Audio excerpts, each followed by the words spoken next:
The Oxford Dictionary quotes community as being a feeling of fellowship with others as a result of sharing common attitudes, interests, and goals. Now, I'm going to redefine this word into online communities by saying an online community is a feeling of fellowship with others as a result of sharing common attitudes, interests, and goals online.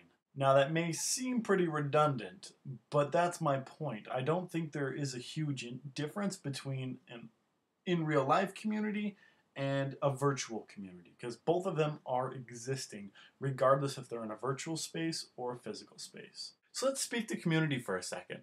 In Howard Rheingold's book, The Virtual Community, he starts with a quote by Scott Peck. It is our task, our essential, central, crucial task, to transform ourselves from social beings into community beings. It is the only way that human evolution will be able to proceed.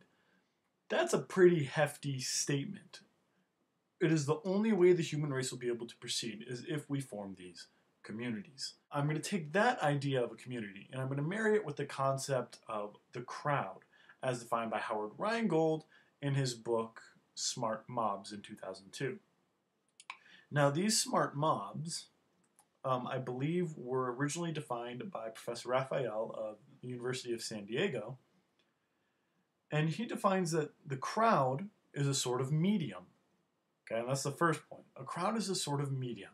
If that by word, one means the means for gathering and transforming elements, objects, peoples, and things. As a medium, the crowd is also the site for the generation of expectations and the circulation of messages. It is in this sense that we might also think of the crowd not merely as a It is in this sense that we might also think of the crowd not merely as an effect of technological devices, but as a kind of technology itself. And at such moments, the crowd takes on these telecommunicative powers, serving up channels for sending messages at a distance and bringing distances up close. Enmeshed in a crowd, one feels the potential for reaching out across social space and temporal divides. So what we're going to be doing here is taking these two concepts, one community, one crowd, and we're going to put them together. So conceptually, we have this idea of a group of people centralized around a common interest or goal with the mobilized force of a crowd, and that is an extremely potent combo. And I think online communities have achieved this. In order to do that, there has to be a certain environment for this to cultivate, and that's the key question is, under what conditions do these form, and how do we keep them going and sustained? And the framework that we're going to provide to examine this is going to be YouTube. And I say in terms of YouTube because YouTube when it was originally created, had an unintentional media effect of being able to create these mass communities of thousands and thousands and sometimes millions of people gathering around certain YouTube channels. And a channel we can think of like a radio station or a certain television show that you like to watch regularly. We're using YouTube as a framework for being able to successfully create online communities. And we're doing this because, I'm doing this because organizations and businesses alike have been experiencing difficulties with social media and being able to create online components of their businesses and having that same buy-in that we're getting from, let's say, YouTube. Now, the difficulties that exist within the business world and the organizations alike, we can't really go into huge depth, but you can find some of them here and here. Now, in these panels, they discuss things like not having a consistent way to measure the value of contributions. They have tons of statistics, but how do they measure the value? And that value comes in the loyalty and the participation of the community crowd. So in looking at YouTube, we really have to define what makes a loyal community. And to do that, I'm pulling on two different expert resources from YouTube itself. Two different users, Michael Buckley of What the Buck Show, and then user Pogobat, who made his fame by starting out on YouTube showing people how to solve a Rubik's Cube and launched from there. So Michael Buckley was invited by YouTube to broadcast on their channel on how to be successful in the YouTube world and in building online communities.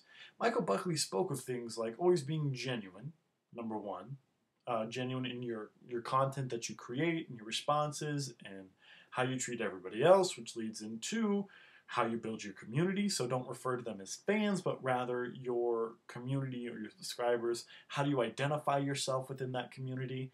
And that includes like setting up community guidelines, which leads into the third one, which is what systems are in place, what community guidelines or rules exist, how often and how regularly do you post videos regarding what content, and the content, which leads to the fourth point, is letting the users have a say in what the content provides.